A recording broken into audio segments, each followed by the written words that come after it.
ভাই ভাই ফেসবুক কিভাবে আমার 14 গোষ্ঠী চিনে ফেলেছে, প্লিজ একটু কি ভাই বোঝাবেন আমাকে।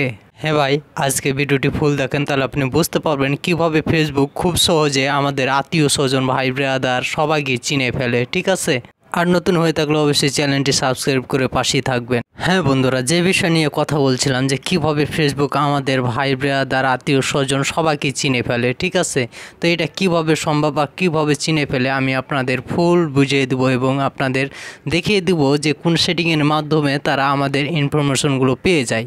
আর কোন সেটিংটা আপনারা বন্ধ করলে আপনাদের আর কোনো দিনেও আপনাদের আত্মীয় স্বজন ভাই ব্রাদার কাউকে আর চিনতে পারবে না ফেসবুক, আর আপনার আইডিটা তাদের সামনে নিয়েও যাবে না।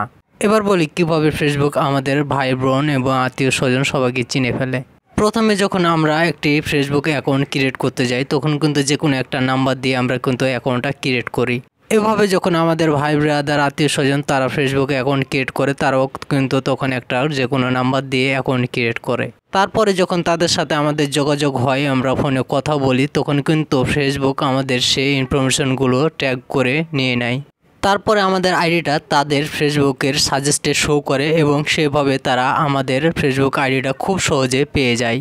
এখন কিভাবে আমরা সেই সেটিংটি বন্ধ করব, আর কোন সেটিংটি বন্ধ করলে আর কখনো আমাদের আত্মীয় স্বজন ভাই ব্রাদার তারা কখনো আমাদের আইডিটা পাবে না, কিংবা লাইনে থাকলেও যেন আমাদের ফেসবুক আইডিটা তাদের সাজেস্টে না যায়। ঠিক আছে, তো চলুন স্ক্রিনে যাওয়া যাক এবং আপনাদের দেখিয়ে দেবো যে কোন সেটিংটা অফ করলে আপনাদের আর কোনো দিন ট্যাগ করতে পারবে না ফেসবুক, এবং আপনার আইডিটা আপনাদের নিজস্ব মানুষের কাছে ভাই ব্রাদার এবং আত্মীয় স্বজনের কাছে সাজেস্টে দিতে পারবে না, কিংবা আপনার আইডিটি তারা আর পাবে না।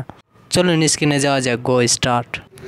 সেটিংটি বন্ধ করার জন্য আপনারা আপনাদের ফেসবুক অ্যাপসের উপর একটু চাপ দিয়ে ধরে রাখবেন। চাপ দিয়ে ধরে রাখলে দেখবেন যে একটি লেখা আসবে, সেখানে লেখা আছে অ্যাপস ইনফো। সেখানে আপনারা ক্লিক করবেন। সেখানে ক্লিক করার পরে আপনাদের মাঝে এরকম একটা ইন্টারফেস নিয়ে আসবে। আর ইন্টারফেস নিয়ে আসলে আপনারা দেখবেন যে এখানে লেখা আছে ডাটা ইউজ ডিটেলস। ঠিক আছে, সে ডাটা ইউজ ডিটেলসের উপরে ক্লিক করবেন। ক্লিক করার পরে আপনাদের মাঝে এরকম দেখবেন যে সেটিংটা কমপ্লিট আছে কিনা। তারপরে একটু ব্যাকে আসবেন। আসার পরে আপনাদের এখানে দেখবেন যে লেখা আছে যে পারফরমেন্স। ঠিক আছে, তো সেখানে ক্লিক করবেন। সেখানে ক্লিক করার পরে এখানে দেখেন যে আমাদের কোন কোন জিনিসগুলো ফেসবুক ট্যাগ করে নিতে আছে। ঠিক আছে, তো এখানে দেখেন যে লেখা আছে কন্টেন্ট, মানে কন্টেন্টস মানে আমাদের ফোন নাম্বার। ঠিক আছে, এই যে এখান থেকে ফোন নাম্বার আমরা যদি কাউরের সাথে ডায়াল কলে যদি কথা বলি কাউরে একটা নতুন নাম্বারে, ঠিক আছে, আর যদি এটা ওপেন থাকে তাহলে কিন্তু তার কাছে তার ফেসবুক আইডি যদি খোলা থাকে আমার ফেসবুক আইডিটা অটোমেটিকই চলে যাবে। তার জন্য এখানে কল লোগো। ঠিক আছে, মানে আমরা ডায়াল কলে যদি কাউরের সাথে কথা বলি অপরিচিত নাম্বারে তার কাছেও চলে যাবে। তো এই সেটিংটা অফ করে রাখলাম। দ্বিতীয়ত আপনাদের এখানে যে দেখবেন যে কন্টেন্টস লেখা আছে এই সেটিংটা অফ করে দিবেন। ঠিক আছে, এই সেটিংটা অফ করলে আপনাদের ফোনে যে সব নাম্বারগুলো সেভ করা আছে আর আপনি তাদের সাথে যখন কথা বলবেন আর তাদের সাজেস্টে যাবেন। আর এটা যদি ওপেন থাকে তো আপনি যখন যার সাথে আপনি কথা বলবেন আপনার ফোনে, ঠিক আছে, অটোমেটিকলি তাদের যদি ফেসবুক আইডি খোলা থাকে তো আপনার ফেসবুক আইডিটা তাদের সাজেস্টে চলে যাবে। এইভাবে কিন্তু ফেসবুক আমাদের চিনে থাকে।